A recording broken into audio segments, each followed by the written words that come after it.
உங்களை மீண்டும் இந்த சேனல் வழியாக பாக்குறது எனக்கு ரொம்ப சந்தோஷம். இன்னைக்கு நம்ம இருக்கிற தலைப்பு வந்து மாநில சுயாட்சி. நான் டாக்டர் ஃபெமிலா அலெக்சாண்டர், உதவி பேராசிரியரா பிஷப் ஹீபர் கல்லூரியில வேலை பார்க்கிறேன். திருச்சியில இருக்கிற பிஷப் ஹீபர் கல்லூரியில வேலை பார்த்து வரேன். இன்னைக்கு நம்ம இருக்கிற தலைப்பு என்ன அப்படின்னா மாநில சுயாட்சி. மாநில சுயாட்சி அப்படிங்கிறது ஆரம்பமே நம்ம என்ன அப்படின்னு பாத்தீங்க அப்படின்னா, நம்ம ஒரு இந்தியா அப்படிங்கிற ஒரு தேசத்துல நம்ம இருக்கிறோம். இந்த நாட்டுக்குள்ள இருக்கிற நிறைய மாநிலங்கள், ஆல்மோஸ்ட் நம்மள்ட்ட இப்ப இன்னைக்கு எத்தனை 28 மாநிலங்கள் இருக்கு. இந்த 28 மாநிலங்கள் 8 யூனியன் பிரதேசங்கள் இருக்கு. இந்த 28 மாநிலங்களுக்கும் உள்ள சுயாட்சி, அதனுடைய காரணங்கள் என்ன, ஏன் சுயாட்சிங்கிறது வந்தது, கூட்டாட்சினா என்ன அப்படிங்கிறது தான் நம்ம இன்னைக்கு பார்க்க போறோம். மத்தியில கூட்டாட்சி, மாநிலத்துல சுயாட்சி அப்படிங்கறதா இதோட அர்த்தம். சுய ஆட்சி அப்படின்னா என்ன அப்படின்னா, சுயம் அப்படிங்கிற வடமொழி சொல்லுக்கு தானாகவே, நானாகவே, நாங்களாகவே அப்படிங்கிற அர்த்தம் உண்டு. இந்த சுயாட்சி மாநிலத்துக்குன்னு இருக்கிற தனிப்பட்ட ஆட்சி முறை என்ன அப்படிங்கறத நம்ம பார்க்க போறோம். அதுக்கு முன்னாடி கூட்டாட்சினா என்ன அப்படிங்கறத பாத்துக்கலாம். கூட்டாட்சினா என்ன அப்படின்னா, கூட்டாட்சி அப்படிங்கிறது 2 அரசாங்கங்களின் கூட்டுமுறை. அதாவது மத்தியில இருக்கிற அரசாங்கமும் மாநிலத்தில் இருக்கிற அரசாங்கமும் இரண்டும் சேர்ந்து செய்கிற ஒரு ஆட்சி முறைக்கு தான் என்ன பேரு அப்படின்னா கூட்டாட்சி அப்படின்னு அர்த்தம். அதாவது மத்தியில இருக்கிற அரசும் மாநில அரசும் ஆகியவற்றை ரெண்டின் கலவை அப்படின்னு அர்த்தம். இந்தியாவில கூட்டாட்சிங்கிறது என்ன அப்படின்னா, உள்ளூர், தேசிய மற்றும் மாநில அரசாங்கங்களை சுற்றியுள்ள அதிகார விநியோகம் என்று சொல்லலாம். கூட்டாட்சி என்பது அப்படின்னா அரசாங்கத்தின் இரட்டை இயந்திரமாக செயல்படுற ஒரு அமைப்பு. பொதுவாக கூட்டாட்சியின் கீழே அரசாங்கத்தில 2 நிலைகள் உள்ளன. ஒன்று, நாட்டின் முக்கிய விவகாரங்களை கவனிக்கிற மத்திய அதிகாரம், அதாவது யூனியன்ல இருக்கிற ஒன்றியத்துல இருக்கிற அதிகாரங்கள். மற்றொன்று என்ன அப்படின்னு பாத்தீங்க அப்படின்னா, குறிப்பிட்ட பிராந்தியத்தின் ஒவ்வொரு மாநிலத்திலும் உள்ள டெய்லி நடக்கிற அன்றாட செயல்பாடுகள் மற்றும் செயல்பாடுகளை கவனிக்கும் உள்ளூர் அரசாங்கம் ஆகும். இதுதான் என்ன அப்படின்னா கூட்டாட்சி. மறுபடியும் என்ன அர்த்தம் அப்படின்னா, மத்தியும் மாநிலமும், அதாவது ஒன்றிய அரசும் யூனியன் அப்படிங்கறத அந்த வார்த்தை. ஓகே, ஒன்றிய அரசும் மாநில அரசும் இரண்டும் இணைந்து ஒரு ஆட்சியை செய்யறதா கூட்டாட்சி. அதாவது மாநிலத்தில இவங்க தனிப்பட்ட டெய்லி நடக்கிற அன்றாட செயல்பாடுகளை வந்து கவனித்து வர்றது வந்து மாநிலத்தோடது. மத்தியில இருக்கிற பெரிய அதிகாரங்கள் எல்லாம் பொதுவான கூட்டாட்சியின் கீழே அரசாங்கத்தின் 2 நிலைகளும், அதாவது மத்தியில இருக்கிறதும் மாநிலத்திற்கு இருக்கிறதும் சேர்ந்து கவனிக்கிற முக்கிய விவகாரங்களை கவனிக்கிற மத்திய அரசாங்கம் இணைந்து செயல்படுறதா என்ன அப்படின்னா கூட்டாட்சி. கூட்டாட்சியோட அம்சங்கள் என்ன அப்படின்னா, கூட்டாட்சி முறையை வந்து முழுமையா புரிந்து கொள்றதுக்கு சில வழி இருக்கு. அதன் அம்சங்களை பற்றி தெரிந்து கொண்டா மாத்திரம்தான் இதோட குணாதிசயங்கள் என்ன, இதோட உண்மையான சரத்து என்ன அப்படிங்கறத நம்ம தெரிஞ்சுக்க முடியும். கூட்டாட்சியின் வரையறையான இன்றியமையாத அம்சம் என்ன அப்படின்னா, நாட்டில் குறைந்தபட்சம் 2 நிலை ஆட்சி முறைகள் உள்ளன. இன்னும் கூட இருக்கலாம். ஆனா முழு அதிகாரமும் எங்க இருக்கும் அப்படின்னா மத்திய அரசாங்கத்திடம் இருக்கும். அதாவது ஒரு மாநில அரசாங்கத்திடம் முழுமையா ஒப்படைச்சிடல. மத்தியில இருக்கிறவங்க ஒரு கண்காணிப்பின் கீழே தான் மாநில அரசாங்கம் இருக்கும். நிர்வாகத்தின் அனைத்து நிலைகளும் ஒரே குடிமக்களை நிர்வகிக்கும். நம்ம இந்தியன் சிட்டிசன்ஸ் தான் அது நிர்வகிக்கும். ஆனா அவரோட அதிகார வரம்பு அப்படிங்கிறது வேறுபட்டதா இருக்கும். இதன் பொருள் என்ன அப்படின்னா, அரசாங்கத்தின் ஒவ்வொரு நிலையும் சட்டங்களை உருவாக்குவதற்கும் இதன் சட்டங்களை இயற்றுவதற்கும் அதை செயல்படுத்துவதற்கும், உருவாக்குறது மாத்திரம் இல்ல, அதை இயற்றணும், அதை எனாக்ட் பண்ணணும், அதை கம்ப்ளீட் பண்ணணும். அது மட்டும் இல்ல, செயல்படுத்துவதற்கும் ஒரு குறிப்பிட்ட அதிகாரத்தை கொண்டு இருக்கும். இந்த 2 அரசாங்கமும், எந்த அரசாங்கம், மத்திய அரசாங்கமும் மாநில அரசாங்கமும் தெளிவாக குறிக்கப்பட்ட அதிகார வரம்பை கொண்டிருக்கும். உங்களோட லிமிட் இது, எங்களோட வரம்பு இது உங்களோட எல்லை அப்படிங்கிறது தெளிவா குறிப்பிட்டு இருக்கும். அரசாங்கம் ஒன்றும் வெறும், அதாவது ஒரு ரெப்ரசன்டேட்டிவா மட்டும் இருக்காது, செயல்படுகிற ஒரு அரசாங்கமா இருக்கு. இதுல மற்றொரு முக்கிய அம்சம் என்ன அப்படின்னா, இந்த கூட்டாட்சி முறைக்கு அரசியலமைப்பு உத்தரவாதம் கொடுக்கணும். இது கொடுத்தா மாத்திரம்தான் இதோட செயல்பட முடியும். 2 அல்லது அனைத்து அரசாங்கங்களின் அதிகாரங்களும் கடமைகளும் அந்த நாட்டின் அரசியல் அமைப்பில் பட்டியலிடப்பட வேண்டும். இதுக்கு வந்து ஒரு லிஸ்ட் போட்டிருப்பாங்க, அந்த பட்டியலிடப்படும். இதுதான் ஒரு கூட்டாட்சி முறையோட உத்தரவாதம் கொடுக்கிறது அப்படின்னு அர்த்தம். இது மேல சொன்னபடி ஒரு நாட்டின் கூட்டாட்சி என்பது அரசியல் அமைப்பால் பரிந்துரைக்கப்பட வேண்டும். ஆனால் அரசியலமைப்பில் முக்கியமான அல்லது ஒரு அத்தியாவசியமான விதிகளில் ஒரு தலைச்சுப்பட்சமா, ஒரு ஒன் சைடடா ரொம்ப பார்ஷியலா அப்படிலாம் இருக்கக்கூடாது. மாற்றங்களையோ அல்லது திருத்தங்களையோ அரசாங்கத்தின் ஒரு நிலை மட்டும்தான் செய்ய முடியும் என்பது முக்கியமானது. இதெல்லாம் இதுல இருக்கிற முக்கியமான அம்சங்கள். அத்தகைய மாற்றங்கள் நிறைவேற்றப்படுவதற்கு அரசாங்கத்தின் அனைத்து மட்டங்களாலும் அங்கீகரிக்கப்பட வேண்டும். இப்போ தனி அதிகார வரம்பு மற்றும் தனி கடமைகளுடன் 2 நிலை அரசாங்கங்கள் உள்ளன.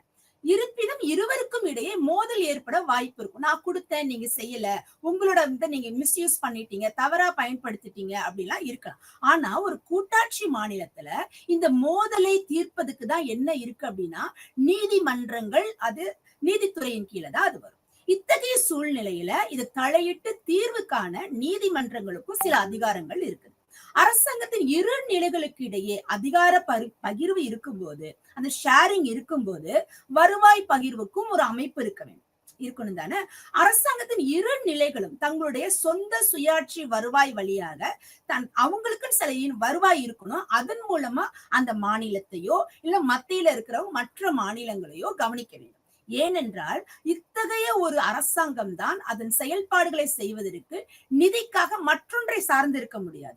மாநிலத்துக்கு அப்படின்னு சில நிதி வருவாய்கள் இருக்கும், மத்தியில அப்படிங்கும்போது சில வருவாய்கள் இருக்கும். இதுதான் என்ன அப்படின்னா உண்மையான தன்மையில் சுயாட்சியா நம்ம இருக்கிறது. ஒருவேளை மத்தியில பணம் தருவாங்கன்னு மாநிலமோ, மாநிலத்துல வந்தாதான் மத்திய நிர்வகிக்க முடியும் நிலை இருந்தா அப்படின்னா அது சுயாட்சிக்கான வாய்ப்பு இருக்காது. சோ சுயாட்சினா என்ன அப்படின்னா அவங்களுக்குன்னு சில வரம்புகள் இருக்கு, அவங்களுக்குன்னு சில சட்டங்கள் இருக்கு. இதை இவங்க மீற மாட்டாங்க. அதே மாதிரி அவங்களுக்கும் மத்தியில இருக்கிறவங்களுக்கு அப்படிங்கிற சில வரம்புகள் இருக்கு. என்னென்ன லிஸ்ட் இருக்கு, எதை நான் பார்க்கணுங்கிற ஒரு குறிப்பிட்டது இருக்கும். அதையும் மீறி அவங்க வரமாட்டாங்க. ஒருவேளை 2ம் கலந்து இருந்துச்சு அப்படின்னா சில மோதல்கள் வரதான் செய்யும். இதை தவிர்க்கிறது என்ன இருக்கு அப்படின்னா நீதிமன்றங்கள் செயல்படும். ஆனா தன்னாட்சிங்கிறது என்னன்னா மாநிலத்துல சுயாட்சி, மத்தியில கூட்டாட்சி அப்படிங்கறதா இதோட தன்மை. ஓகே. சோ இந்தியா எப்படிப்பட்ட ஒரு மாநிலத்தை கொண்ட ஒரு கூட்டாட்சியில் இருக்குது அப்படின்னா தனித்தனி மாநிலங்கள் இருக்கு, 28 மாநிலங்கள் இருக்கு. இது எல்லாம் சேர்ந்து மத்தியில செய்யற கூட்டாட்சி தான் இந்தியா ஒரு கூட்டாட்சியின் மாநிலம். ஓகே. சோ இந்தியா ஒரு கூட்டாட்சி நாடு. ஆனால் அரசியலமைப்பில் ஒரு முறை கூட கூட்டமைப்புங்கிற வார்த்தை சொல்லப்படவே இல்லை. அதுக்கு மாறா என்ன சொல்றாங்க அப்படின்னா யூனியன் ஆஃப் ஸ்டேட்ஸ், அதாவது India that is Bharat shall be a union states அப்படின்னு சொல்றாங்க. அப்படின்னா என்ன, state autonomy, union of states என்று கூறப்பட்டது. உண்மையில் பல வரலாற்று ஆசிரியர்கள் இதுக்கு என்ன சொல்றாங்க அப்படின்னா இந்தியா ஒரு அரை கூட்டாட்சி நாடு, குவாசி பெடரேஷன் சொல்றாங்க. இது ஒரு ஒற்றையாட்சி அரசாங்கத்தின் சில அம்சங்களை கொண்ட ஒரு கூட்டாட்சி மாநிலமாகும். ஓகேயா. இதற்கான காரணங்கள் என்ன அப்படின்னு பார்த்தோம் அப்படின்னா அரசியலமைப்பில் அடிப்படையில் இது எப்படிப்பட்டது, ஒரு கூட்டாட்சி, யூனியன் ஆஃப் ஸ்டேட்ஸ். இந்திய அரசியலமைப்பு அடிப்படையில் ஒரு கூட்டாட்சி அரசு பரிந்துரைத்துள்ளது. மக்களவை மற்றும் ராஜ்யசபையை மையமா கொண்ட அரசாங்கத்தின் பல நிலைகள் உள்ளன. ஆனா மாநிலத்துல வரும்போது சட்டமன்றம், விதான் சபைகள் மற்றும் விதான் பரிஷத், இது இறுதியா என்ன செய்வாங்க, உள்ளாட்சி நிர்வாகம். நீங்க பாத்திருப்பீங்க முனிசிபல் கார்பரேஷன், லோக்கல் அட்மினிஸ்ட்ரேஷன் சொல்லுவோம், லோக்கல் பஞ்சாயத்துகள்லாம் உள்ளது. சோ நமது அரசியலமைப்புல சட்டம் இயற்றும் அதிகாரங்கள் மற்றும் அதிகார வரம்புகள் பற்றி தெளிவான எல்லை நிர்ணயம் செய்யப்பட்டிருக்கிறது. இதை எந்த லிஸ்ட் அடிப்படையில நம்ம செய்யறோம் அப்படின்னா 3 பட்டியல்கள் மூலமாக செயல்படுகிறது. 3 பட்டியல்கள் என்ன அப்படின்னா முதல்ல இருக்கிறது யூனியன் பட்டியல் அப்படின்னு சொல்லுவாங்க. ஓகே. இதுல என்ன இதுக்கு கீழே என்ன மாதிரி அதிகாரங்கள்லாம் வருது அப்படின்னா பாதுகாப்பு, நிதி, ரயில்வே, வங்கி, சென்ட்ரல் கவர்மெண்டோடதுன்னு சொல்லுவோம் இல்லையா. இது எல்லாம் எதுல வரும் அப்படின்னா இந்த யூனியன் பட்டியல தான் ஃபர்ஸ்ட் வருது. சோ இது கீழே எத்தனை வருதுன்னா 99 லிஸ்ட் இருக்கு. எத்தனை இருக்கு, 99 லிஸ்ட் இருக்கு. அது எதுன்னா உங்களுக்கு நல்லா தெரியும், பேங்க் எல்லாம் இந்த பட்டியல்ல வரும். பாதுகாப்பு, டிஃபென்ஸ், ஒரு நாட்டோட பாதுகாப்பு இந்த பட்டியல்ல இருக்கும். ரயில்வே இதோட பட்டியல்ல இருக்கும். வங்கி, எல்லா பேங்க்கும் சென்ட்ரலைஸ்டான பேங்க் எல்லாம் யாரோட கண்ட்ரோல்ல இருக்கும்னா மத்திய அரசாங்கத்தினோட கீழே தான் இது இருக்கும். சோ இப்படி தேசிய முக்கியத்துவம் வாய்ந்த எல்லா லிஸ்டும் யாருக்கு கீழே அடங்கும் அப்படின்னா இந்த யூனியன் பட்டியல்ல அடங்கும். சோ எனவே மத்திய அரசாங்கம் மட்டுமே சட்டங்களை இயற்ற அனுமதிக்கும். நல்லா புரிஞ்சுக்கோங்க, இதெல்லாம் சென்ட்ரல் கவர்மெண்ட் சொல்லுவோம். அதாவது மத்தியில இருக்கிற யூனியன் பட்டியல் கீழே வருது. அடுத்தது என்ன சொல்றோம் அப்படின்னா மாநில பட்டியல் அப்படின்னு சொல்றோம். இந்த மாநில பட்டியல் அப்படின்னா என்ன அப்படின்னா, நீங்க இப்ப நம்ம தமிழ்நாட்டை எடுத்துக்கோங்க. தமிழ்நாட்டுக்குள்ள எத்தனை அமைச்சரவைகள் இருக்குதுன்னு நீங்க பாத்தீங்கன்னா 34 அமைச்சரவை இருக்கும். அவங்களுக்கு கீழே 1ஓ 2ஓ இத்தனை அதிகாரங்கள் இருக்கும். இப்ப ஒண்ணு இல்ல, ஊரகத்துறை, ஊரக வளர்ச்சி, நீர்நில பயன்பாடு, போக்குவரத்து, அதே மாதிரி போலீஸ் டிபார்ட்மெண்ட் இல்லையா, காவல்துறையோடது, மக்களோட பொது சுகாதாரம், ஹாஸ்பிட்டல் எல்லாம் வருது இல்லையா, இதெல்லாம் பொது சுகாதாரம், வணிகம், வர்த்தகம், விவசாயம் தனித்தனியா இருக்கும். சோ மொத்தமா இருக்குது 61 பட்டியல். எதுல இருக்கு லிஸ்ட் எதுல இருக்கு அப்படின்னா மாநில பட்டியல்ல இருக்கு. இதுல எத்தனை இருக்கு? 61. நான் முன்னாடி சொன்ன யூனியன் பட்டியல் எத்தனை இருந்துச்சு அப்படின்னா யூனியன் லிஸ்ட் அப்படிங்கிறது யூனியன் பட்டியல். அதுல எத்தனை இருக்கு? 99 லிஸ்ட் இருக்கும். ரயில்வே, வங்கி, இந்த மாதிரி மெயினானது எல்லாமே அதுலதான் இருக்கும். சென்ட்ரலைஸ்ட் ஆனதெல்லாம் அதுல இருக்கும். பட் இந்த மாநில பட்டியல் வந்து 61 தான். நீங்க அதை ஈஸியா புரிஞ்சுக்கிறதுக்கு என்ன மனசுல வச்சுக்கலாம் அப்படின்னா, இப்ப தமிழ்நாட்டுல இருக்கிற அமைச்சரவைகளை கவனத்துல கொண்டு வந்தீங்கனாலே, ஊரகத்துறை, உயர்கல்வித்துறை, கல்வி, அதாவது பள்ளி கல்வித்துறை, போக்குவரத்து, வணிகம், வர்த்தகம், விவசாயம், இதெல்லாம் இது ஏன் நம்ம வந்து நம்ம யூனியன்ல, அதாவது மத்திய அரசாங்கத்துல கொடுக்கல அப்படின்னா, இங்க இருக்கிற ஒரு விவசாய பிரச்சனைய வந்து யார் தீர்த்து வைக்கணும் அப்படின்னா இங்க இருக்கிற மாநில அரசியல்ல இருக்கிறவங்க தான், அது மாநில பட்டியல்ல இருக்கிற இந்த அரசாங்கம் தான் தீர்த்து வைக்கணும். சோ இந்த மாதிரி சின்ன முக்கியமான உள்ளூர்ல இருக்கிற அன்றாட செயல்பாடுகள், போக்குவரத்து, வர்த்தகம், வணிகம், விவசாயம், முக்கியமா விவசாயம், பொது பாதுகாப்பு, காவல்துறை அவங்களோடது, அது மாதிரி பொது சுகாதாரம், கவர்மெண்ட் ஹாஸ்பிட்டல், இதெல்லாம் வந்து யாரோட பட்டியல் கீழே வருதுன்னா மாநில பட்டியல் கீழே வருது. இந்த எல்லா விஷயங்களையும் உள்ளடக்கிதான் என்ன அப்படின்னா மாநில பட்டியல். இந்த விஷயங்கள்ல ஒரு சட்டங்களை உருவாக்குவதற்கு இப்போ ஒரு வந்து ஒண்ணும் இல்ல, ஹெல்மெட் போட்டுதான் போகணும், போக்குவரத்துல ஒரு இது கொண்டு வராங்க அப்படின்னா இது வந்து மத்திய அரசாங்கம் செய்யாது, மாநில பட்டியல்ல உள்ளதை செஞ்சிருவாங்க. சோ இந்த மாதிரி அன்றாட நடக்கும் ஒரு செயல்பாடை தீர்மானிக்கிற அதிகாரம் யார்கிட்ட இருக்கு அப்படின்னீங்கன்னா மாநில பட்டியல்ல இருக்கிற உங்கள்கிட்ட இருக்கு. ஓகே, அப்ப யூனியன் பட்டியல், செகண்ட் வந்து மாநில ஸ்டேட் லிஸ்ட்னு சொல்லுவோம், அது மாநில பட்டியல். அடுத்தது என்ன இருக்கு அப்படின்னா மொத்தம் 3 பட்டியல் இல்லையா, அந்த 3வது பட்டியல் என்ன அப்படின்னா ஒருங்கிணைந்த பட்டியல் அப்படின்னு சொல்லுவாங்க, கான்கரண்ட் லிஸ்ட்னு சொல்லுவாங்க. இந்த ஒருங்கிணைந்த பட்டியல் எப்படி இருக்கும் அப்படின்னா மத்திய அரசும் மாநில அரசும் சட்டங்களை இயற்றக்கூடிய தலைப்புகள்ல இருக்கும். இது எதுக்கு கீழே அப்படின்னா கல்வி. ஓகே, இப்ப நீங்க நீட் எக்ஸாம் எடுத்துக்கோங்க, அதுல இருக்கிற பிரச்சனைகள், பட் மத்திய அரசாங்கத்தோட முடிவுதான் முடிவானது. ஓகே, சோ இந்த கல்வி யாருக்கு கீழே வருது அப்படின்னீங்கன்னா ஒருங்கிணைந்த பட்டியல் கீழே வருது. காடு, ஃபாரஸ்ட், தொழிற்சங்கங்கள், இதெல்லாம் யாரோட கண்ட்ரோல்ல வருது அப்படின்னா கான்கரண்ட் லிஸ்ட்ல இருக்கும். சோ ஒண்ணுக்கு ஒண்ணு தொடர்பான விஷயம்தான். பட் கவனிக்க வேண்டிய விஷயம் என்ன அப்படின்னா 2 அரசாங்கங்களும் ஒருவேளை சட்டத்துல ஏதாவது முரண்பாடு ஏற்பட்டா, நீங்க சொன்னது செய்யறது பிடிக்கல, நாங்க செய்யறது பிடிக்கல, ஒரு முரண்பாடு ஏற்பட்டா மத்திய அரசின் முடிவே தான் மேலும். ஓகே, நீட்டை நீங்க எடுத்துக்காட்டா எடுத்துக்கலாம். கல்வி பட்டியல் வந்து யார்கிட்ட இருக்கு? கான்கரண்ட் லிஸ்ட்ல இருக்கு. பட் இதோட முடிவு யார்கிட்ட இருக்குது? ஒருவேளை முரண்பாடு இருக்கு, நீட் வைங்கன்னு இவங்க சொல்றாங்க, வைக்க வேணான்னு அவங்க சொல்றாங்க, ஒரு பரிந்துரைக்கிறாங்க. பட் முடிவு யார் கையில இருக்கு அப்படின்னா இறுதி முடிவை மத்திய அரசின் முடிவு தான் மேலும். ஓகே, இதான் இறுதி அதிகாரம் சொல்லுவோம். இதான் 3 பட்டியல். என்னென்ன? யூனியன் பட்டியல், மாநில பட்டியல், ஒருங்கிணைந்த பட்டியல் அப்படிங்கிறது. ஓகே, அடுத்தது இந்தியாவில் சுயாட்சிக்கான மாநிலங்களின் கோரிக்கை இப்படிதான் இருந்துச்சு. ஆனா இது எப்ப இந்த இதுல மாற்றங்கள் வந்தது அப்படின்னா 1952 முதல் தேர்தல் நடக்குது. அப்ப வந்து நம்ம சுதந்திர போராட்டத்துக்கு அப்புறம் 47க்கு அப்புறம் 3 மெயினான அது வந்து என்ன சொல்லுவாங்க, பிரசிடென்சிஸ்ன்னு சொல்லுவாங்க.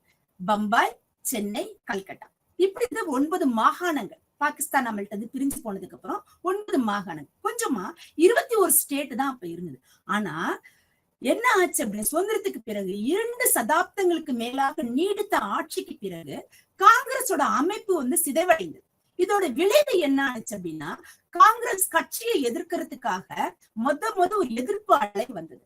அதோட எதிர்ப்பு அலை என்ன ஆச்சு அப்படின்னா தேர்தல் முடிவு தான் அதை வந்து முடிவு பண்ணும் அப்படிங்கிறது. காங்கிரஸ் தனது ஆட்சியின் கீழே போதுமான அளவு பிரதிநிதித்துவத்தை படுத்த தவறிடுச்சு. அந்த தனித்துவமான பிராந்திய நலன்களுக்கு அடிப்படையில பிளவுபட்ட பிராந்திய கட்சிகள், மாநில கட்சிகள் ஒன்றுபட்ட ஒரு குறிப்பிடத்தக்க செயல்முறையின் தொடக்கத்தை குறித்தது. இந்த அத்தியாயம் தான் காங்கிரஸ் எதிர்ப்பு இயக்கத்துல ராம் மனோகர் லோகியாவோட பங்கை எடுத்துக்காட்டுது. மற்றும் பெரும்பாலான கட்சிகளை வந்து மோசமா பாதித்த ஒரு கூட்டணிகளை உருவாக்குவதில் கட்சி தாவல் ஒரு முக்கிய அம்சமாக இருந்தது. நம்ம அதுக்குள்ளார போக வேண்டாம். ஏன் மாநிலத்தின் சுயாட்சிக்கான கோரிக்கைகள் எழுந்ததுங்கிறத மட்டும்தான் நம்ம பார்க்க போறோம். இதுல வந்து டிஎம்கேயோடது 66, 67க்கு அப்புறம் என்ன ஆகுது, டிஎம்கே நம்ம தமிழ்நாடை பொறுத்த வரைக்கும் திராவிட முன்னேற்ற கழகம் திமுக வந்து என்ன பண்றாங்க அப்படின்னா, மத்திய மாநில உறவுகளை ஆராயறதுக்கும் கூட்டாட்சி கட்டமைப்பை வலுப்படுத்துவதற்காகவும் அதுக்கான வழிகளை வந்து பரிந்துரைத்தாங்க. சில வந்து பிரிஸ்கிரைப் பண்ணாங்க, அதை வந்து ரெக்கமெண்ட் பண்ணாங்க. அப்ப 1969ஆம் ஆண்டு தமிழக திமுக அரசால் ராஜ மன்னார் குழு ஒரு மன்னார் குழு, ராஜ மன்னார் அப்படிங்கிற ஒரு தலைமையின் கீழே ஒரு கமிட்டி, ஒரு குழுவை வந்து நியமிச்சாங்க.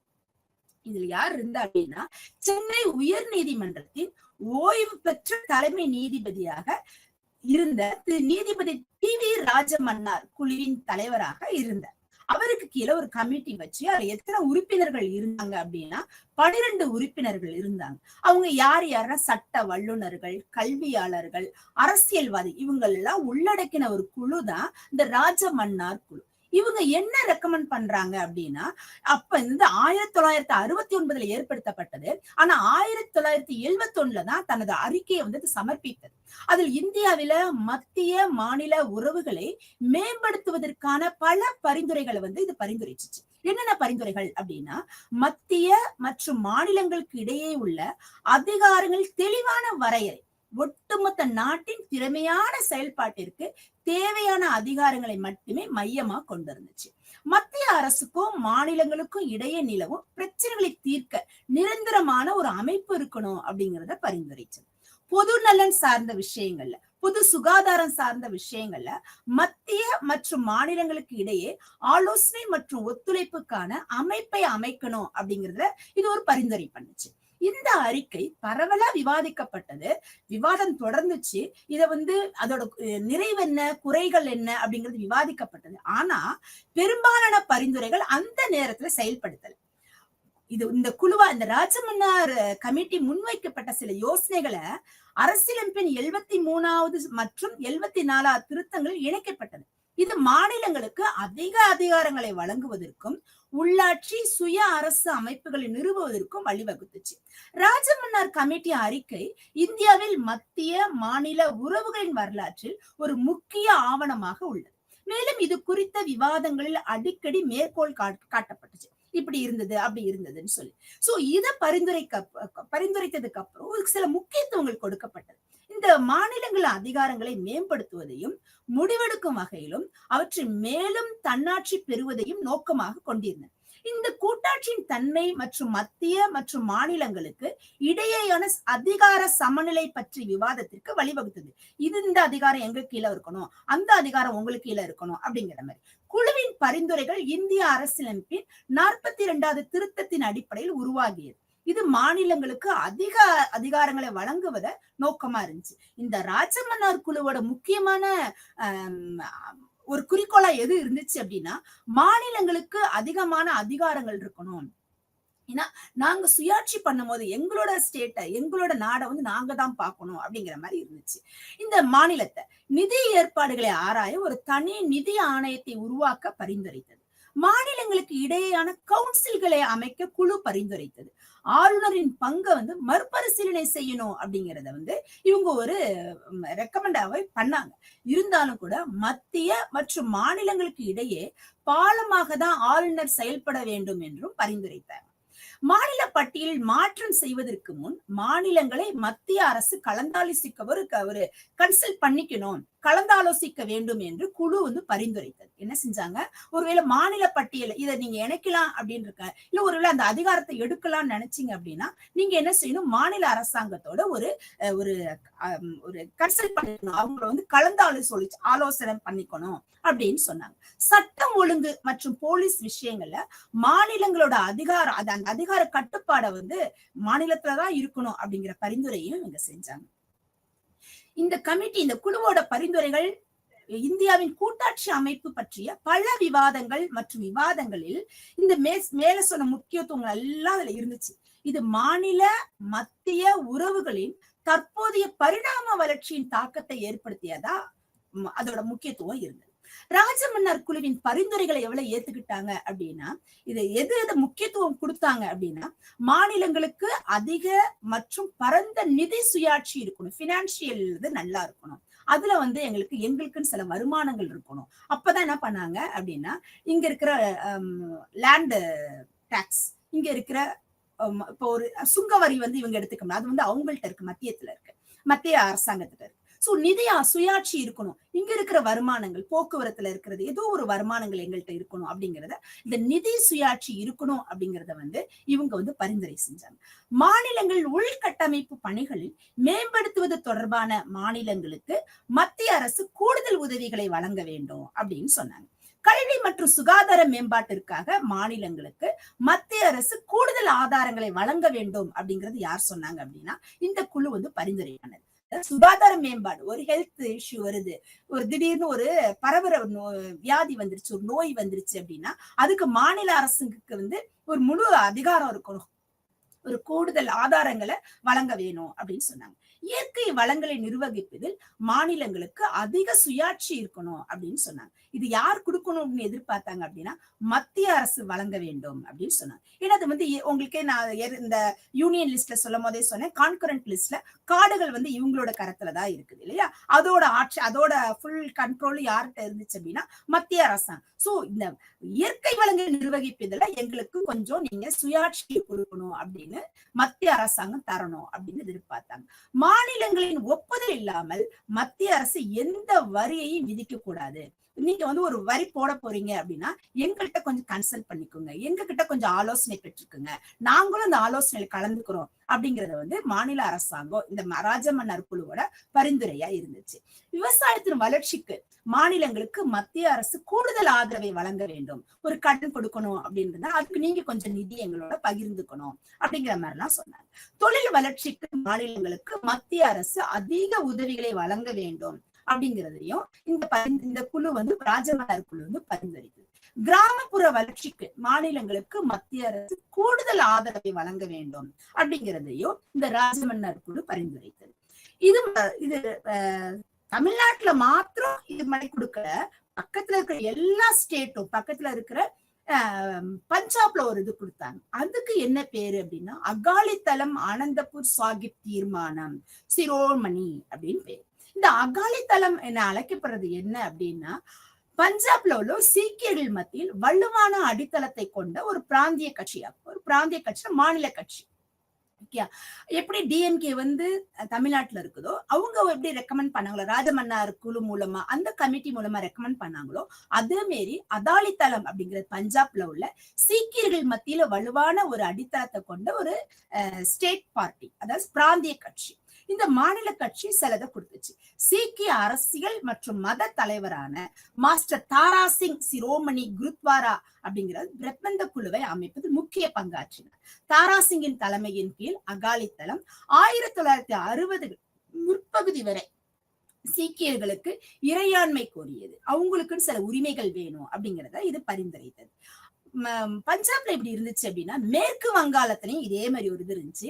அது மேற்கு வங்க மெமரோண்டம் அப்படின்னு சொல்றாங்க. மேற்கு வங்கத்தில் இடது முன்னணி அரசாங்கம் 1977ல மத்திய மாநில உறவுகளை மறுசீரமைக்க ஒரு குறிப்பாணையை ஏற்றுக்கொண்டு அதை மத்திய அரசின் பரிசீலனைக்கு சமர்ப்பித்தது. மாநிலங்களின் அதிகாரங்கள் மத்திய அரசு எப்படி அத்துமீறல் செய்தது, மாநில சுயாட்சி படிப்படியாக பறிக்கப்பட்டது அப்படிங்கிறதுல ஒரு குற்றச்சாட்டா, ஒரு குறிப்பாணையா சுட்டி காட்டியது. மேற்கு வங்க மெமரோண்டம் அரசியலமைப்பின் 356வது பிரிவு கூட்டாட்சி அமைப்பையும் மாநிலங்களின் சுயாட்சியையும் குறை மதிப்பிற்கு உட்படுத்தும் கூட்டாட்சிக்கு ஒரு எதிரான கருவி. தமிழகத்துல எம்ஜிஆர் புரட்சி தலைவர் ஒரு நல்ல ஒரு பெரிய ஒரு தலைவரா தெரிஞ்சாரோ, சினிமா மூலமாக தெரிந்தாரு, அதுக்கப்புறம் கட்சியின் மூலமாக தெரிந்தார். அதே மாதிரிதான் இந்த ராமராவ் அப்படிங்கிற ஒரு பிரபல திரைப்பட நடிகர். அவர் இந்த நிறைய இந்து புராண கதாபாத்திரங்கள்ல நடிச்சு கர்ணரோட வேஷம், கிருஷ்ணனோட வேஷம், ராமரோட வேஷங்கள்லாம், இந்த கேரக்டர் எல்லாம் ஏற்று நடித்து பிரபலமா இருந்தவர். இவர் ஒரு சமூகத்தின் நலிந்த பிரிவினரின் ஒரு நலனுக்காக போராடிய ஒரு தார்மீக நபராகவும் வெளியே தெரிந்தார். இவர் மாநிலங்களுக்கு அதிக அதிகாரங்களை வழங்குவதன் மூலம்தான் அதிக நிதி பரவலாக்கம் மற்றும் மாநில சுயாட்சி வேணும் அப்படிங்கறத வலியுறுத்தி தான் டிடிபி தெலுங்கு அந்த தேச பார்ட்டி வந்து இது வந்து வலியுறுத்தியது. சோ தமிழ்நாட்டுல மட்டும் ராஜமன்னர் குழு வரல, அஸ்ஸாம் பஞ்சாப்ல இருந்தது, ஆந்திராலையும் இருந்தது, மேற்கு வங்கத்திலையும் இருந்தது.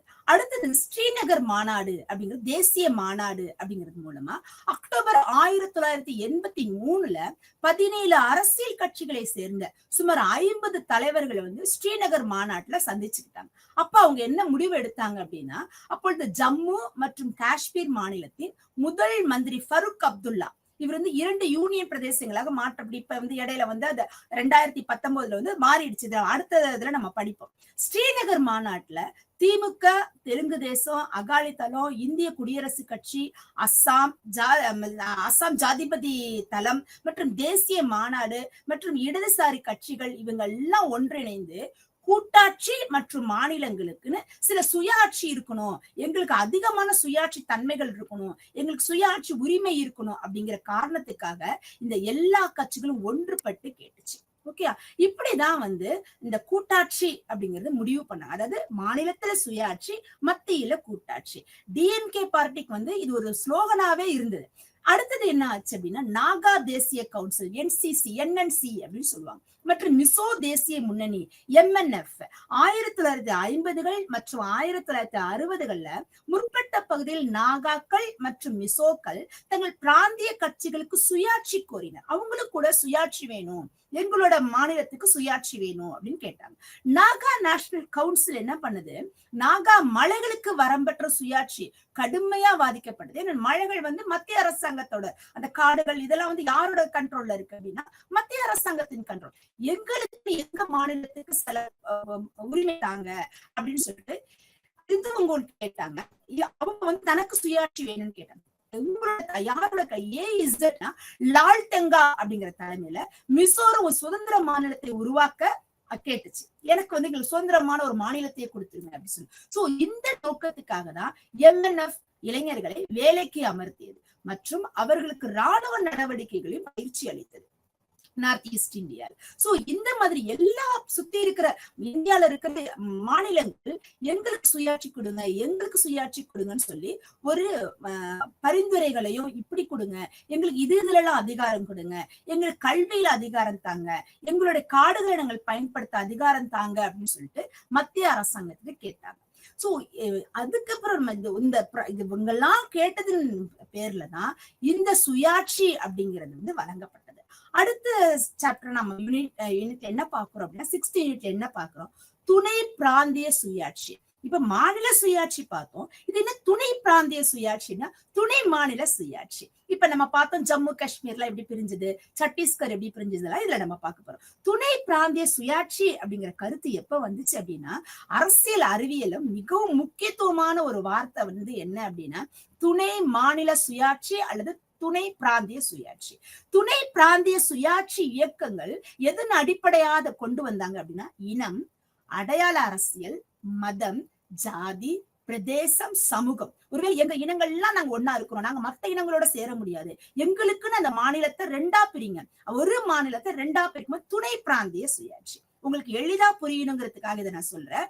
ஒரு மாநிலத்துல வேற மொழி பேசுற மொழியின் அடிப்படையில, கலாச்சாரத்தின் அடிப்படையில் எங்களோட உணவு பழக்க வழக்கங்கள் வேற, எங்களோட உடை பழக்க வழக்கங்கள் வேற, எங்களோட அடையாளங்கள் வேற, எங்களுடைய மதம் வேற, எங்களோட அரசியல் வேற. சோ எங்களுக்கு இந்த உங்களோட நாங்க இணைந்து எங்களால ஒரே மாநிலத்துல இருக்க முடியாது. சோ இந்த மாநிலத்துக்குள்ளாகவே எங்களை இன்னொரு துணை பிராந்தியமாக, இன்னொரு துணை மாநிலமாக பிரிச்சு எங்களுக்கு சுயாட்சி தாங்க அப்படின்னு சொல்லி ஒரு கேள்வி எல்லாம் இந்தியால வந்தது.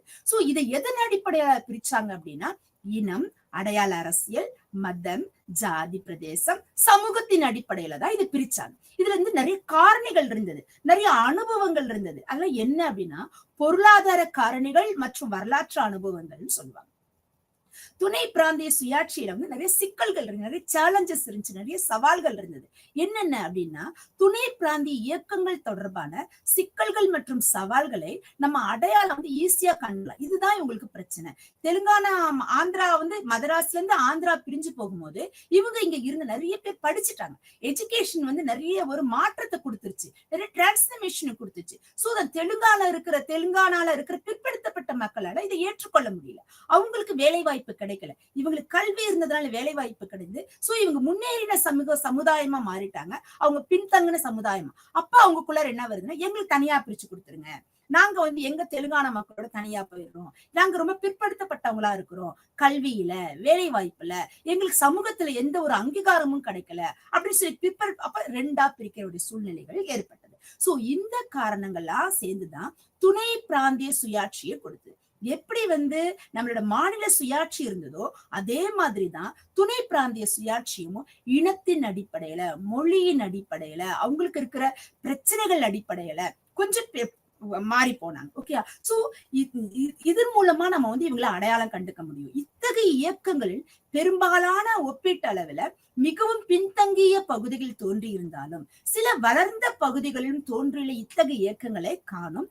பிராந்தியங்களில் உள்ள மக்கள் பல குறைகளை கொண்டுள்ளன. எங்களுக்கு ஒரு எக்கனாமிக்கல் டெவலப்மெண்ட் இல்ல, பொருளாதார முன்னேற்றம் இல்ல, எங்களை எந்த அரசியல் வாய்ப்பு எங்களுக்கு கிடைக்கல, எங்களுடைய சமூகம் ரொம்ப பின்தங்கி இருக்குது, எங்க கலாச்சாரத்தை நீங்க ஏற்றுக்கொள்ள, எங்க கலாச்சாரத்தை எல்லாரும் அங்கீகரிக்கல. சோ இந்த மாதிரி பிரச்சனைகள் எல்லாம் சரி பண்ணணுங்கிறதுக்கு பிராந்திய சுயாட்சி ஏற்பட்டுச்சு. இப்ப தற்போதைய நிர்வாக அலகுகள் எப்படி இருந்ததுன்னா, அதோட உறவுகளை மறுசீரமைப்பதன் மூலம் அல்லது ஒன்று அல்லது அதுக்கு மேற்பட்ட மாநிலங்கள் இருந்து ஒரு புதிய மாநிலத்தை பெறுவதன் மூலம் அவர்கள் சுயாட்சி பெற்றால் அவர்களின் குறைகளை நிவர்த்தி செய்யலாம். பெரிய மாநிலமா இருக்கு, அது 2ஆ பிரிச்சு ஒருவேளை மொழியின் அடிப்படையிலயோ, அவங்களுக்கு கிடைத்த வசதி வாய்ப்புகள் அடிப்படையிலயோ, இல்ல ஒரே இனம் ஒண்ணு சேர்ந்து இருக்கணும்னு இனத்தின் அடிப்படையிலோ, இல்ல ஒரே ஜாதி அவங்க தனியா, ஒரே மதங்கள், சோ இப்படி இருந்தா ஒருவேளை இது மாதிரி நம்ம பிரிச்சு கொடுத்துட்டா சுயாட்சி பெற்றால் அவர்களின் குறைகளை நிவர்த்தி செய்யலாம் என்பதை புரிஞ்சுக்கணும்.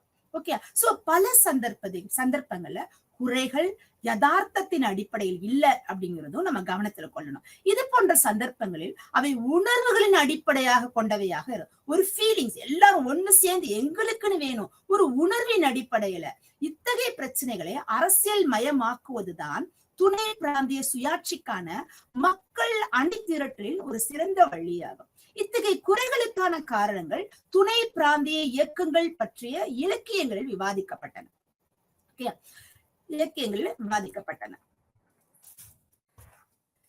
அடுத்தது நம்ம என்ன பார்க்க போறோம் இதுலயே அப்படின்னா, துணை பிராந்திய சுயாட்சியிலேயே நம்ம என்ன பாக்குறோம் அப்படின்னா, அடுத்து இன்னொரு இதுல எப்படி வந்தாங்க அப்படின்னு பாக்குறோம். பொருளாதார காரணத்தின் அடிப்படையில எப்படி பிரிஞ்சாங்க.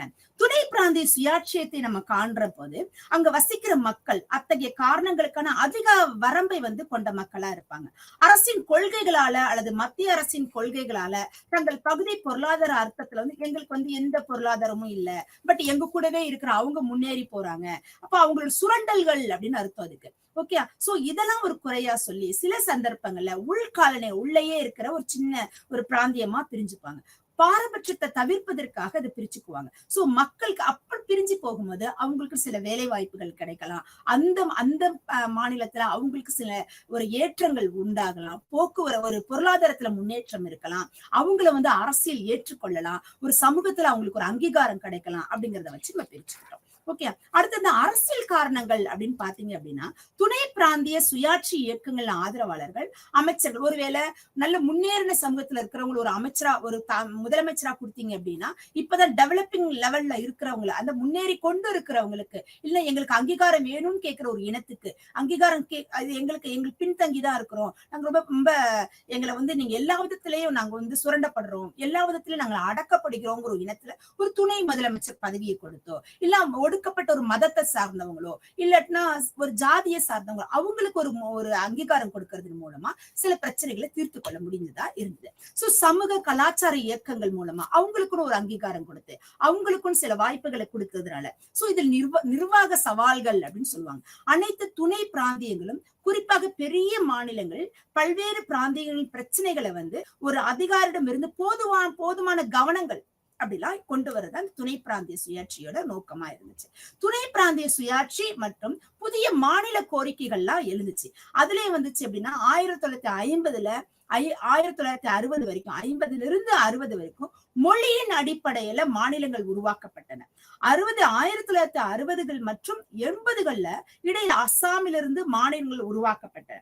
2000 ஆண்டுல இந்தி பேசும் இனங்கள் அவங்க அது என்ன சொல்லுவாங்க அப்படின்னா ஹார்ட் ஆஃப் த ஹிந்தி அப்படின்னு சொல்லுவாங்க. சோ இந்த ஹிந்தி பேசும் மக்கள் வந்து அதிகமா உள்ள பகுதிகள் 2013 வரை 3 மாநிலங்களை பிரிச்சாங்க. என்னென்ன இடம் அப்படின்னா சத்தீஸ்கர், ஜார்க்கண்ட், உத்தரகாண்ட். உத்தரகாண்டுங்கிறது உத்தரப்பிரதேசத்துல இருந்து பிரிச்சாங்க. சத்தீஸ்கர்ங்கிறது வந்து மத்திய பிரதேசத்துல இருந்து பிரிச்சாங்க. ஜார்க்கண்டுங்கிறது பீகார்ல இருந்து பிரிச்சு கொடுத்தாங்க. சோ இந்த குறிப்பிட்ட 2014 வந்து பாத்தீங்க அப்படின்னா ஆந்திர பிரதேச மாநிலத்தில இருந்து தெலுங்கானா மாநிலம் உருவாக்கப்பட்டது. ஓகே, இதுவும் வந்து எது அப்படின்னா அவங்க எங்களுக்கு அதாவது தெலுங்கானா அந்த மாநிலத்துல இருக்கிறவங்க வந்து கேட்டாங்க, எங்களுக்கு தனி மாநிலமா பிரிச்சு கொடுத்துருங்க. நாங்க ஆந்திரா மாநிலத்துல இருக்கும் போது அங்க இருக்கிற மக்கள் அவங்க வந்து கல்வியில நல்ல முன்னேறி இருக்கிறாங்க, அவங்களுக்கு கொடுக்குற வாய்ப்பு எங்களுக்கு கொடுக்கப்படல, வேலை வாய்ப்பா எங்களுக்கு கிடைக்குது, எங்களுக்கு கிடைக்கலங்கும் போது சோ இவங்களை தனியா பிரிச்சு இவங்களை கவனத்துல கொள்ளும் போது அவங்களுக்குன்னு சில வேலை வாய்ப்புகள், அவங்களுக்குன்னு சில அங்கீகாரங்கள் கிடைக்குது அப்படின்னு சொல்றாங்க. பிராந்திய அபிலாஷைகள், அவங்களோட ஆசைகளை நிறைவேற்றி கொள்வதற்கோ பல கோரிக்கைகள் எழுந்தன. இதெல்லாம் தீர்த்து கொடுக்கணும். நாட்டின் பல்வேறு பகுதிகளில் தொடர்ந்து இந்த பிரச்சனைகள் இருந்தது. எங்களுக்கு மொழியின் அடிப்படையில எங்களுக்கு தனி பிராந்தியத்தை கொடுங்க, தனி மாநிலத்தை கொடுங்க, எங்களோட இனத்தின் அடிப்படையில கொடுங்க, நாங்க ரொம்ப பின்தங்கி இருக்கிறோம், எங்களுக்கு வசதி வாய்ப்புகள் கொடுக்கப்படல. சோ இப்படி கொடுத்தாங்க. சோ இது இந்தியாவில மாநில அரசியல மறுபரிசீலனை செய்யணும் அப்படிங்கறதுனாலே கொடுத்தாங்க.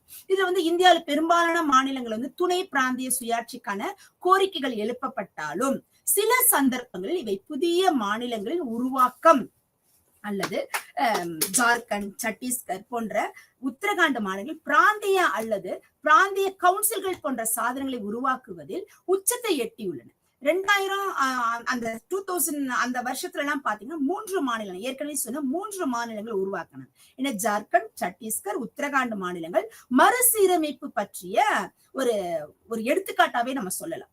இந்த பிரதேசம் வந்து இந்த மத்திய பிரதேசத்துல இருந்து பிரிஞ்ச சத்தீஸ்கர் ஆகட்டும், பீகார்ல இருந்து பிரிஞ்ச ஜார்க்கண்ட் ஆகட்டும், உத்தரப்பிரதேசத்துல இருந்து பிரிஞ்ச உத்தரகாண்ட் ஆகட்டும், இது மலை சார்ந்த பகுதி. இந்த உத்தரகாண்ட் எல்லாம் பார்த்தீங்கன்னா மலை சார்ந்த பகுதி. அப்ப 2 சமவெளியை கொடுத்து அவங்களுக்கும் சில அங்கீகாரத்தை கொடுத்து அவங்களுக்கும் ஒரு பொருளாதார வளர்ச்சியை கொடுக்கறதா இதோட முக்கியமான அடிப்படையா இருந்தது. அது நோக்கமும் அது வந்துச்சு. நோக்கங்கள் நிறைவேற்றினாலும் இன்னும் சில தேவைகள் வந்து அவங்களுக்கு இருக்கதான் செய்யும். எதுலயுமே ஒரு நிறைவு இருக்காது இல்லையா? அது மாதிரி சில குறைகள் இன்னும் சொல்லதான் செய்வாங்க. எங்களுக்கு வந்து வேலை வாய்ப்பு இல்ல, எங்களுக்கு கலாச்சாரத்துல நீங்க வந்து எங்க கலாச்சாரம் வெளியே தெரியவே இல்லை, இல்ல எங்களோட மக்கள் வந்து ரொம்ப பின்தங்கிய நிலையில இருக்கிறாங்க அப்படின்லாம் சொல்லதான் செய்வாங்க. சோ இதனோட பொதுவான அம்சங்கள் அப்படின்னு பாத்தீங்க அப்படின்னா, துணை பிராந்திய சுயாட்சியோட பொதுவான அம்சங்கள் அப்படின்னு பாத்தீங்க அப்படின்னா, ஹிந்தியோட இதய பகுதின்னு சொல்லப்படுற ஹிந்தி பேசும் ஆதிக்கம் செலுத்தும் பகுதியில முதல் முறையாக புதிய மாநிலங்கள் உருவாக்கப்பட்டது. அவை ஒரு எடுத்துக்காட்டு வந்து கனிம வளங்கள் நிறைந்தவையா இருக்கும் அந்த இடம். சோ அந்த இடத்தை அவங்க பிரிச்சு கொடுக்கும்போது அந்த பழங்குடியினர் மக்களுக்கு ஒரு கணிசமான ஒரு மக்கள் தொகை இருக்கும் இல்லையா? அந்த மக்கள் தொகையின் அடிப்படையில அவங்களோட ரிசோர்சஸ், அவங்க கனிமங்கள், அந்த வளங்களுக்கு அடிப்படையில அந்த ஒரு மாநிலம் குட்டி மாநிலமா ஒரு ஜார்க்கண்ட் மாநிலம் உருவாவதற்கு ஒரு அவங்க நிறைய நாள் கோரிக்கை வச்சதுக்கு அப்புறம் தான் அந்த மாநிலம் உருவாகுனது. ஓகே, சோ ஒரு காரியத்துக்கும் ஜார்க்கண்ட் உருவாக்கமும் ஒரு இயக்கத்தாலதான் ஏற்பட்டது. எப்படி ஜார்க்கண்ட் உருவானதோ அதே மாதிரி இப்ப 1990 கொடுத்தது. இது காங்கிரஸ் மற்றும் பிஜேபி எழுச்சி, காங்கிரஸோட அதோட குறைவு, அதோட வீழ்ச்சி பிஜேபியோட எழுச்சி அப்படின்னு கூட சொல்லலாம். பிஜேபி மற்றும் இதோட எழுச்சிகள் காரணமாக 2000 ஆண்டு புதிய மாநிலங்கள், நான் சொன்னேன் மத்திய பிரதேசத்துல இருந்து ஒரு மாநிலம், உத்தரகாண்ட்ல இருந்து உத்தரப்பிரதேசத்துல இருந்து ஒரு மாநிலம், பீகார்ல இருந்து ஒரு பெரிய இடம். அத வந்து அவங்களுக்கு சில இது பின்தங்கப்பட்டது, எங்களுக்கு தனியா வேணும்னு கேட்டாங்க. சோ இவங்களுக்கு கொடுத்தாங்க. சோ இந்த மாதிரி சத்தீஸ்கர் மாநிலத்துல இவங்கெல்லாம் இதோட எப்ப ஆரம்பிச்சு 1948 ஆரம்பிச்சிச்சு. ஆனா 1999 2000 தான் அவங்க 90 2000 தான் கொடுத்தாங்க. சோ இது என்ன சொல்லுவாங்க, மாநிலத்தில் மறுசீரமைப்பு ஆணையம் அப்படிங்கிறது 1954 தனி சத்தீஸ்கர் யோசனையை நிராகரித்தது. பட் சத்தீஸ்கரின் அடையாளம் ஜார்க்கண்ட், சத்தீஸ்கர் மற்றும் உத்தரகாண்ட் மாநில கணிசமான உருவாக்கத்தின் அடிப்படையில் உருவாக்கப்பட்டதா இந்த 2000 ஏற்பட்ட மாநிலங்கள். ஆந்திரா மற்றும் தெலுங்கானா மாநிலத்தில் இதே மாதிரிதான் 1953 காந்தியவாதியான பொட்டி ஸ்ரீராமுலு அப்படிங்கிறவர் வந்து ஒரு உண்ணாவிரதம் இருந்து உயிர் விட்டுட்டார்.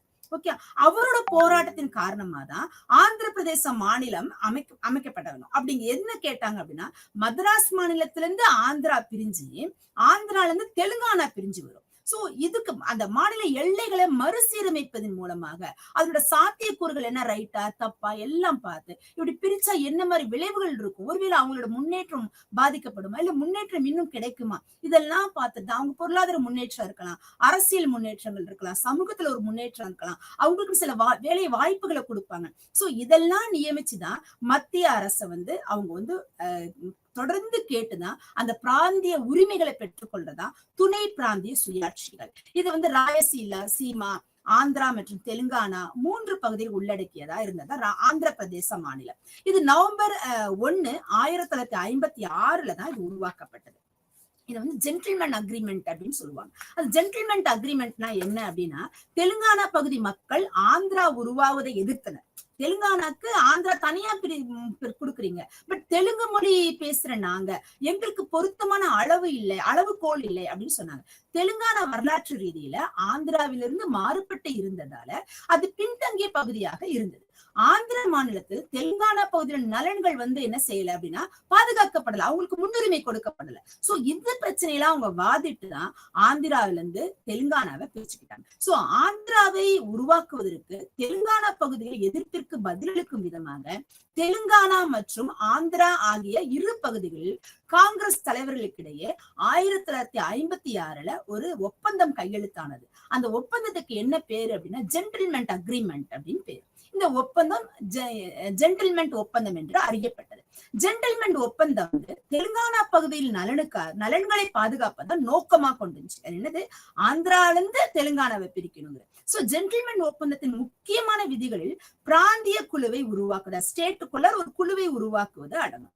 தெலுங்கானா மற்றும் ஆந்திரா பகுதிகளில் ரெண்டுக்கும் இடையே உள்ள அதிகாரத்தை பகிர்ந்து கொள்ளவும் ஏற்பாடு செய்யப்பட்டது.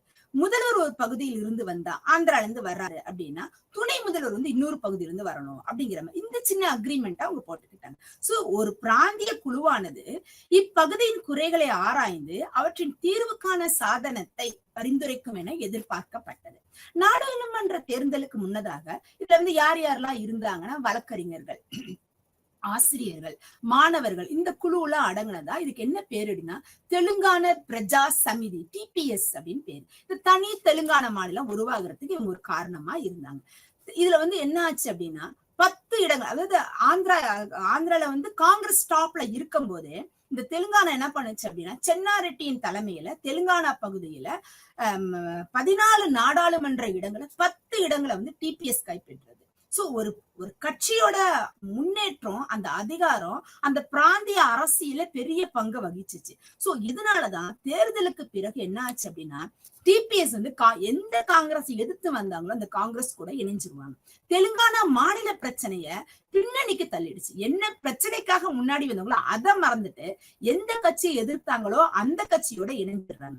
2001 என்ன ஆகுது அப்படின்னா தெலுங்கானா மாநிலத்தை பெரும் நோக்கத்தோடு சந்திரசேகர் ராவ் அப்படிங்கிறவர் வந்து தெலுங்கானா ராஷ்டிரிய சமிதி, டிஆர்எஸ் அப்படின்னு சொல்லுவாங்க அந்த கட்சி பேரு, அது வந்து உருவானுச்சு. 2004 லோக்சபா தேர்தல்ல காங்கிரஸ் மற்றும் டிஆர்எஸ்க்கு இடையேயான கூட்டணி வந்து யூபிஏ கூட்டணியின் ஒரு பகுதியாக யூபிஏ தேர்தல் அறிக்கையில் தெலுங்கானா உருவாக்கம் சேர்க்க அவங்களோட முக்கியமான ஒரு வாக்குதாவே என்ன வச்சாங்க அப்படின்னா நாங்க வந்து ஆட்சிக்கு வந்தோம் அப்படின்னா தெலுங்கானாவை தனியா பிரிச்சு கொடுத்துருவோம் அப்படிங்கிற மாதிரி ஒரு உதவி வச்சு உள்ளார வந்தாங்க. சோ தெலுங்கானா மாநிலம் அமைப்பது குறித்து பரிசீலிக்க சரத்பவார் மற்றும் பிரணாப் முகர்ஜி உள்ளடங்கிய துணைக்குழுவை யூபிஏ அமைத்தது. 2009 மக்களவை தேர்தலில் மத்திய உள்துறை அமைச்சர் ப சிதம்பரம் அவங்களும் சொல்லுவாங்க, அதாவது வந்து எங்களுக்கு நாங்க போடோ அப்படின்னு ஒரு ட்ரைபல் பீப்புள், ஒரு பழங்குடி மக்கள், அவங்க எங்களுக்கு அசாம்ல ஒரு அங்கீகாரம் வேணும், எங்களோட தேவைகளை வந்து கருத்தில் கொள்ளவே இல்லை, எங்களோட தேவைகளை நீங்க கருத்திலேயே எடுத்துக்க மாட்டேங்கிறீங்க, நாங்க ரொம்ப பின்தங்கின மக்களா இருக்கிறோம், எங்க போடா மக்களுக்குள்ளார அந்த போடோ அப்படிங்கிற இனத்துக்குள்ளார எங்களோட சின்ன தேவைகள் கூட, எங்களோட கல்வி சார்ந்த ஒரு தேவைகள், இல்லை எங்களோட மொழி சார்ந்த ஒரு அங்கீகாரம், எங்களுடைய கலாச்சாரத்துக்கு எந்த அங்கீகாரமும் கிடைக்கல அப்படின்னு அவங்களும் ஒரு கலவரம் மாதிரி நிறைய பிரச்சனைகள் மாதிரி செய்யும் போதுதான் அவங்களுக்கும் ஒரு அங்கீகாரத்தை கொடுக்கணுங்கிற போது அவங்களுக்கும் அந்த ஒரு அங்கீகாரத்தை கொடுக்கறதா இந்த சின்ன சின்ன நாட்டில் இருக்கிற பல மாநிலங்கள் இருக்கிற 28 மாநிலங்கள் இருக்கிற 8 யூனியன் பிரதேசத்துல சின்ன சின்ன தேவைகளையும் கருத்துல கொண்டுதான் இந்த சுயாட்சி அப்படிங்கறத முன்குறிச்சுதான். அதாவது மத்தியில கூட்டாட்சி, மாநிலத்துல சுயாட்சி, எங்களுடைய இடத்துல எங்களுக்கு சுயாட்சி இருக்கணும். அந்த சுயாட்சிக்கு கீழே எங்களுக்கு சில வருமானங்கள் இருக்கும், முக்கியமான நிதி வருமானங்கள் இருக்கணும். எங்களுக்கு சில கட்டுப்பாடுகள், எங்களோட விவசாயத்துக்கு நாங்க முடிவெடுக்கணும். எங்க ஊர்ல இருக்கிற காவல்துறைக்கு சின்ன சின்ன காரியத்திலையும் எங்களுடைய பங்கு அதிகமான இருக்கணும் அப்படின்னு சொல்லி கேட்டதுதான் என்ன அப்படின்னா சுயாட்சி அப்படிங்கிறது. மறுபடியும் நம்ம ரீகால் பண்ணிக்கலாம். இதுல வந்து ஆரம்பத்துல இருந்து நீங்க பாத்தீங்க அப்படின்னா நான் சொன்ன மாநில சுயாட்சினா என்ன, எந்தெந்த கட்சியில, அதாவது 1952க்கு அப்புறம் முதல் தேர்தலுக்கு அப்புறம் அடுத்து வந்து 66 67 எல்லாம் பாத்தீங்க அப்படின்னா என்ன மாதிரியான பிரச்சனை வந்தது, ஏன் வந்து அவங்க பிராந்திய சுயாட்சி வேணும்னு கேட்டாங்க, ஏன் எங்களுக்கு மாநிலத்துல சுயாட்சி வேணும்னு கேட்டாங்க, எந்த மாதிரி நிதிகளை பிரிச்சுக்கணும்னு கேட்டாங்க அப்படிங்கறதுலாம் நீங்க பாத்துக்கணும். இதுல பாத்தீங்கன்னா அந்த ஃபர்ஸ்ட் நம்ம 5th யூனிட்ல நடத்தின இல்லையா மாநில சுயாட்சி, அதுல நிறைய கேள்விகள் அது சார்ந்ததா இருக்கும். அதுல எந்தெந்த லிஸ்ட், அதோட பங்கு என்ன, யூனியன் பட்டியல்னா என்ன, 3 பட்டியல் மறுபடியும் ரீகால் பண்ணிக்கோங்க. அது 3 பட்டியல் என்னென்ன பட்டியல், மாநில பட்டியல், மத்திய யூனியன் பட்டியல், மாநில பட்டியல், ரெண்டு சேர்ந்து ஒருங்கிணைந்த பட்டியல். ஒருங்கிணைந்த கான்கரண்ட் லிஸ்ட் பேர். அதுல என்னென்னலாம் வரும் நான் சொன்ன யூனியன் பட்டியல்ல எத்தனை லிஸ்ட் இருக்கும், யூனியன் பட்டியல 99 லிஸ்ட் இருக்கும். ஓகே, மாநில பட்டியல் எத்தனை லிஸ்ட் இருக்கும், 61 லிஸ்ட் இருக்கும். இதுல அதாவது நம்மளோட கான்கரண்ட் லிஸ்ட்ல எத்தனை 51 லிஸ்ட் இருக்கும். சோ இந்த 61 லிஸ்ட் ஆகட்டும், இந்த 51 லிஸ்ட் நீங்க எப்படி ஈஸியா மனசுல வச்சுக்கலாம் அப்படின்னா, இந்த நம்மளுக்கு இருக்கிற மினிஸ்டர், அதாவது கவுன்சில் இருக்காங்க இல்லையா, அது அந்த எந்தெந்த துறைகள், பொது சுகாதாரம், உயர்கல்வித்துறை, பள்ளி 61, ரெண்டும் ஒருங்கிணைந்த கான்கரண்ட் லிஸ்ட்ல எத்தனை வரும் 51. ஓகே, சோ இதுக்கு கீழே இருக்கிறதா கல்வி ஆகட்டும், எல்லாத்துலயும் ஏதோ ஒரு பிரச்சனை வருது, நிதி சம்பந்தமா இல்ல நாங்க ஜிஎஸ்டி கொடுக்குறீங்க, எங்களுக்கு திரும்ப நீங்க நிதியை கொடுக்கறது இல்ல, எஸ்எஸ்டி கொடுக்கறது, எந்த பிரச்சனை, நிதி பிரச்சனையா இருக்கலாம், இட சம்பந்தமா, இட வருமானத்துல இருக்கலாம், ஸ்டாம்ப், இதெல்லாம் வந்து மத்திய அரசாங்கம் இது சார்ந்த சில விஷயங்கள் வந்து ஏதோ ஒரு, அதுல முக்கியமானது நம்ம கல்வி. ஓகே, அடுத்தது காடுகள், தொழிற்சங்கங்கள், அப்புறம் மேரேஜ், டிவோர்ஸ், இதெல்லாம் யாரோட கண்ட்ரோல், கான்கரண்ட் லிஸ்ட்ல தான் இருக்கும். ஓகே, சோ இவற்றுடன் தொடர்புடையானதுதான் இது 51. இந்த மொத்தம் 51 கான்கரண்ட் லிஸ்ட், அதாவது ஒருங்கிணைந்த பட்டியல்ல இருக்கிறது பாத்தீங்க அப்படின்னா, ஒரு கவனிக்க வேண்டிய விஷயம் இதுல முக்கியமானதுன்னா, 2 அரசாங்கங்களும் ஒருவேளை ஏதோ ஒரு பிரச்சனை வருது, இவங்க சொன்னதை இவங்க ஏத்துக்கல, மாநில அரசியல் ஏத்துக்கல, இல்ல மத்திய அரசாங்கம் மாநில அரசியலுக்கு எதிரா வந்து சொல்றாங்க, மாநில அரசுக்கு எதிராக ஒரு காரியத்தை சொல்றாங்க அப்படின்னா யார் வந்து முடிவு கொடுப்பானா, மத்திய அரசாங்கத்தோட முடிவு தான் இறுதியானது. ஓகே, ஒருவேளை மத்திய அரசாங்கம் எடுக்கிற ஒரு முடிவை எதிர்த்து மாநில அரசாங்கம் எந்த ஒரு காரியத்தையும் செய்ய முடியாது. இந்த கான்கரண்ட் லிஸ்ட்ல ஒருங்கிணைந்த பட்டியல இருக்கிற லிஸ்ட பொறுத்த வரைக்கும். ஓகே, இன்னும் நம்ம பார்த்தோம் ராஜமன்னார் குழுவோட பரிந்துரைகள் என்னென்ன, ஏன் அது பரிந்துரை பண்ணனது அப்படிங்கறத கூட பார்த்தோம். ராஜமன்னார் அப்படிங்கிற அந்த கமிட்டி, அந்த குழுக்கு கீழே எத்தனை பேர் அடங்கி இருந்தாங்க, எத்தனை இதா இருந்தாங்க அப்படின்னா 12 பேர் அதுல இருந்தாங்க. 12 பேர் வந்து உறுப்பினரா இருந்தாங்க. அதுல வந்து யார் முதன்மையா இருந்தது அப்படின்னா ஓய்வு பெற்ற தலைமை நீதிபதி, அவரோட பேர் என்ன, PV ராஜமன்னார். அதனாலதான் அந்த பேருக்கு, அந்த கமிட்டிக்கு என்ன பேரு, ராஜமன்னார் கமிட்டின்னு பேர். அந்த குழுக்கு என்ன பேருன்னு ராஜமன்னார் குழு அப்படின்னு பேரு. சோ இந்தியாவில் உள்ள மத்திய மாநில உறவுகளை ஆராய்ஞ்சு அதோட கூட்டாட்சி தன்மை என்ன, அதோட கட்டமைப்பு என்ன, ஸ்ட்ரக்சர் என்ன, இதை வலுப்படுத்துவதற்கு தான் எது உருவாக்கப்பட்டது அப்படின்னா ராஜமன்னார் குழு உருவாக்கப்பட்டது. எந்த வருஷம் 1969 இது யாரால ஏற்படுத்தப்பட்டது அப்படின்னா, தமிழகத்துல இருந்த மாநில கட்சியான டிஎம்கே, அதாவது திமுக கட்சியினால, திமுக அரசு அது இப்ப ஸ்டேட்ல இருந்தது, அது ஜெயிச்சு இதை ஆட்சி பண்ணிட்டு இருந்தது. அந்த பீரியட்ல தான், அந்த காலகட்டத்துல தான் ராஜமன்னார் குழு வந்து நியமிக்கப்பட்டது. இந்த ராஜமன்னார் குழு நிறைய அந்த பரிந்துரை பண்ணது. என்ன மாதிரி இதெல்லாம் பரிந்துரை பண்ணது அப்படின்னா, நீங்க வந்து எங்களுக்கு நிதி சுதந்திரம் தாங்க.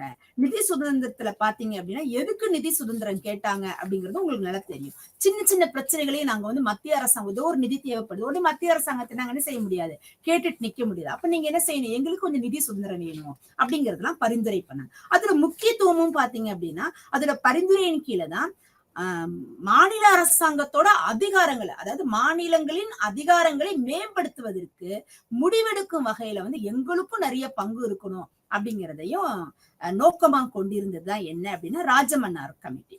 இதுல நிதி ஏற்பாடுகளை ஆராயறதுக்கு நிதி ஆணையத்தை உருவாக்கவும் பரிந்துரை பண்ணுச்சு.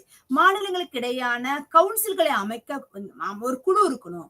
அது வந்து மாநிலங்களுக்கு இந்த மாநிலத்துல இந்த பிரச்சனை இருக்குங்கிறத வந்து மத்திய அரசாங்கத்துல கொண்டு போய் சொல்ற அளவுக்கு அதோட பணிகள் இருக்கணும், அதோட செயல்பாடுகள் இருக்கணும் அப்படிங்கிறத சொல்லுது. ஒருவேளை ஏதாவது முக்கியமான சட்டத்தை நீங்க வந்து அமல்படுத்துறீங்க அப்படின்னா அதுக்கு முன்னாடி மாநிலத்தையும் நீங்க கலந்து ஆலோசிக்க வேணும் அப்படிங்கறத வந்து யார் சொன்னாங்க அப்படின்னா அந்த ராஜமன்னார் குழு வந்து பரிந்துரை பண்ணுச்சு. ராஜமன்னார் குழுவோட பரிந்துரைகளை முக்கியத்துவம் பாத்தீங்க அப்படின்னா மாநிலங்களுக்கு அதிக மற்றும் பரந்த நிதி சுயாட்சி இருக்கணும் அப்படின்னு சொன்னாங்க. அதாவது பினான்சியல் ஸ்டேட்டஸ் பாத்தீங்கன்னா நல்லா இருக்கும், எங்களுக்கு சில வருமானங்கள் இருக்கணும், அதை நாங்க வர்த்தக ரீதியாவோ தொழில் ரீதியாவோ முன்னேற்றத்துக்கு தடை இல்லாம நாங்க இன்னும் இதுல இருந்து ஒரு வருமானத்தை எடுத்து அதுல போட்டு இல்ல அதுல இருந்து எங்க மக்களுக்கு ஒரு போக்குவரத்து வசதியை ஏற்படுத்தி கொடுக்க, இல்ல நிதி பிரச்சனை இல்லாம எங்களோட மக்களுக்கு சுகாதார வசதியை மேம்படுத்தி கொடுக்க, ஒரு பின்தங்கிய ஒரு வகுப்பினருக்கு ஏதாவது உதவி செய்யறதுக்கு எங்களுக்கு நிதி சுயாட்சி இருக்கணும் அப்படின்னு சொல்லி கேட்டாங்க. ஓகே, மாநிலங்களின் உள்கட்டமைப்பு வந்து பணிகளை மேம்படுத்தவும் அது தொடர்பான மாநிலங்களுக்கு மத்திய அரசு கூடுதல் உதவிகளை ஏதாவது ஒரு உதவி கேட்டா மத்திய அரசாங்கம் எங்களுக்கு உதவி செய்யணும். எதுக்கு அப்படின்னா எங்களோட மாநில கட்டமைப்பில் உள்ள அடிப்படை வசதிகளை மேம்படுத்த, எங்களோட சுகாதார வசதிகளை மேம்படுத்த, எங்கள் பின்தங்கிய மாநிலங்கள் ஒரு இனங்களுக்கு அவங்க மொழியை பார்க்காம அவங்களோட இனங்கள் பார்க்க அவங்க பின்தங்கினத அவங்களோட பின்தங்கின வகுப்பிலிருந்து அவங்க முன்னேறி செல்வதற்கு ஏதுவாக அவங்க முன்னேறுவதற்கு ஒரு எதிர்கால திட்டத்துக்கு நாங்க அவங்களுக்கு உதவி செய்ய, மாநில அரசாங்கம் உதவி செய்ய மத்திய அரசாங்கத்தில் நாங்க கேட்கும் போது எங்களுக்கு உதவணும் அப்படிங்கிற பரிந்துரையும் கொடுத்தாங்க. கல்வி மற்றும் சுகாதார மேம்பாட்டுக்காக மாநிலங்களுக்கு மத்திய அரசு வந்து கூடுதலான ஆதாரங்களை வழங்கும். நிறைய சோர்சஸ், கூடுதலான சோர்சஸ் அது வருமானம் வரணும், அந்த வருமானத்தை நாங்க இவங்களுக்கு யூஸ் பண்ணணும், உபயோகப்படுத்துற அளவுக்கு எங்களுக்கு வழங்கணும் அப்படின்னு சொன்னாங்க. இயற்கை வளங்களை வந்து நிர்வகிப்பதில் மாநிலங்களுக்கு அதிக சுயாட்சி எங்களுக்கு இருக்கணும் அப்படின்னு சொல்லி மத்திய அரசு எங்களுக்கு தரணும் அப்படின்னு சொல்லி கேட்டாங்க. மாநிலங்களின் ஒப்புதல் இல்லாம மத்திய அரசு தயவு செஞ்சு வரி எதுவும் எங்களுக்கு தான் போடாதீங்க, அந்த மாதிரி விதி கொடுக்கறதுக்கு அதை விதிக்கிறதுக்கு முன்னாடி மாநில அரசாங்கத்தை கலந்தாலோசிக்க வேண்டும் அப்படிங்கிறதையும் சொன்னாங்க. விவசாயத்தின் வளர்ச்சிக்கு ஒருவேளை விவசாயத்துல வந்து ஒரு கடன் கொடுக்கணும், ஒரு பின்தங்கின இடத்துல இருக்கிறவங்களுக்கு தண்ணியே இல்லாம இருக்கலாம், நீர்ப்பாசன வசதி இல்லாம இருக்கலாம், போக்குவரத்து வசதி இல்லாம இருக்கலாம். சோ அரசாங்கம் வந்து அவங்கள்ட்ட எந்த ஒரு எதிர்பார்ப்பும் இல்லாம அங்க இருக்கிற ஒரு மக்களுக்கு, அங்க இருக்கிற ஒரு குறிப்பிட்ட இனங்களுக்கு, அங்க இருக்கிற ஒரு பின்தங்கின வகுப்பினருக்கு உதவி செய்யறதுக்கு அரசாங்கம் செய்யற உதவிக்கு ஏதுவான சோர்சஸ் இருக்கணும், ஆதாரங்கள் வேணும், நிதி ஆதாரங்கள் வேணும். அது வந்து மாநில அரசு வந்து மத்திய அரசுகிட்ட கேட்கும் போது மத்திய அரசு தடை இல்லாம அதை எங்களுக்கு வழங்கணும் அப்படிங்கிற மாதிரி சொன்னாங்க. சோ இருக்கிற 28 மாநிலங்களும் அதனதின் தேவைகளை பூர்த்தி செய்ய அவங்களுக்கு தேவை வேணும் அப்படின்னு கேட்டதுதான் என்ன அப்படின்னா மாநில சுயாட்சி. இந்த மாநில சுயாட்சியில வந்து நன்மைகள் உண்டு, சில குறைகளும் உண்டு. ஒருவேளை ஆளுகிறவர்கள், மாநிலத்தை ஆளுகிற அதே இனம் அதே கட்சியினர் வந்து ஒருவேளை மத்தியில இல்லாம இருந்தா அவங்களுக்கு நிதிகள் வருவதில் தாமதங்கள் ஏற்படலாம், அவங்களோட தேவைகளை கொடுக்கறதுல தாமதங்கள் ஏற்படலாம், பார்ஷியாலிட்டி இருக்கலாம், அவங்களுக்கு ஒரு இது கொடுக்காம இருக்கலாம். ஒருவேளை அவங்க அடுத்த முறை எங்களை அந்த இன மக்களுக்கு செய்யும் போது எங்களை அங்கீகரிக்கல, அதாவது மத்தியில ஆள்றவங்களை அங்கீகரிக்கல அப்படிங்கும்போது சில போட்டிகள் எல்லாம் இருந்தாலும் கூட இதெல்லாம் கலைஞ்சு எல்லாருக்கும் நன்மை கிடைக்கணும் அப்படிங்கறதுதான் என்ன அப்படின்னா மாநில சுயாட்சி. அதாவது மத்தியில கூட்டாட்சி, மாநிலத்துல சுயாட்சி அப்படிங்கறதுதான் இதோட அடிப்படையான அம்சங்கள். அதனாலதான் நான் சொன்ன ஆரம்பத்திலேயே இது வந்து அரசியலமைப்பில் கொடுக்கப்பட்டதே என்ன அப்படின்னா ஸ்டேட் அட்டானமி அப்படின்னு. India that is Bharat shall be a union states.